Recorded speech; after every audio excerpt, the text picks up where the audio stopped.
कहानी सुनते हैं जिसका शीर्षक है उस दिन मैंने अपने बेटे को डांटना बंद कर दिया। तो कहानी शुरू होती है एक पिता की कश्मकश से, एक ऐसा संघर्ष जिससे शायद कई लोग खुद को जोड़कर देख पाएंगे। वो कहते हैं, कल रात मैं अपने बेटे पर बहुत चिल्लाया। इन शब्दों में ही कितना अफसोस और बोझ छिपा है ना? और वजह कोई बहुत बड़ी नहीं थी, बस वही आम सी बात कि वो पढ़ाई में ध्यान नहीं दे रहा था। और सच तो ये है कि चिल्लाने के बाद सुकून कहाँ मिलता है। रात भर नींद नहीं आई, गुस्सा उतरने के बाद बस एक अजीब सी बेचैनी थी। और बस उसी बेचैनी ने उस रात को सवालों की रात बना दिया। मन में एक के बाद एक सवाल उठ रहे थे। सबसे पहला सवाल तो यही था कि क्या वो सच में ध्यान नहीं देना चाहता, या फिर मामला कुछ और है। कहीं ऐसा तो नहीं कि उसे कुछ समझ ही नहीं आ रहा। क्योंकि मुझे याद आया, जब वो छोटा था तब तो हर चीज सीखने के लिए कितना बेचैन रहता था। उसकी आंखों में एक अलग ही चमक होती थी। तो फिर अचानक ऐसा क्या बदल गया? ये पढ़ाई उसके लिए इतनी अनजान और मुश्किल क्यों हो गई? बस यही पहेली थी जो सुलझ नहीं रही थी।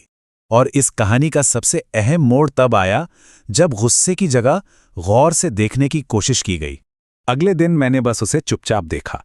वो किताब खोलता है, 2 मिनट पढ़ता है और फिर एकदम ब्लैंक। उसकी आंखें किताब पर होती हैं, पर उसका मन कहीं और ही भटक रहा होता है।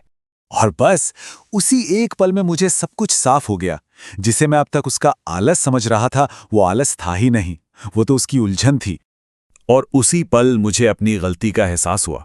एक बहुत बड़ी गलतफहमी जो मेरे मन पर बोझ बनी हुई थी, वो दूर हो गई।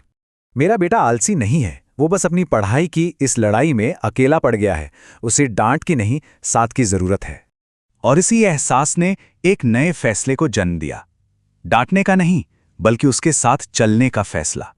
मैं उसके पास गया, बैठा और बहुत आराम से बस इतना कहा, चलो इसे साथ मिलकर समझने की कोशिश करते हैं। इस बार माहौल बिल्कुल अलग था। कोई डांट नहीं थी, कोई दबाव नहीं था, बस एक दूसरे का साथ था। शुरू में तो वो थोड़ा झिझका, शायद उसे फिर डांट पड़ने का डर था। लेकिन जब उसे यकीन हुआ कि मैं उस पर गुस्सा नहीं हूं, तो धीरे धीरे उसने सवाल पूछने शुरू कर दिए। और पता है, सालों बाद पहली बार मैंने उसे पढ़ाई से भागते हुए नहीं, बल्कि उससे जूझते हुए, कोशिश करते हुए देखा।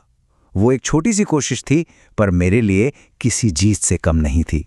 और यहीं से इस कहानी की सबसे बड़ी सीख मिलती है कि कामयाबी का असली मतलब आखिर है क्या।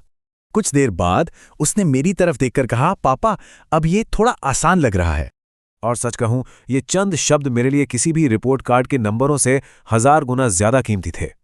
असली जीत बच्चे के मन का डर खत्म करने में ही थी। तो इस पूरी कहानी का निचोड़ बस इतना सा है, बच्चों को आगे धकेलने की कोशिश मत कीजिए, बस उनके साथ चलिए। क्योंकि कोई भी बच्चा असल में तभी आगे बढ़ पाता है जब उसे दिल से ये महसूस होता है कि मैं अकेला नहीं हूं।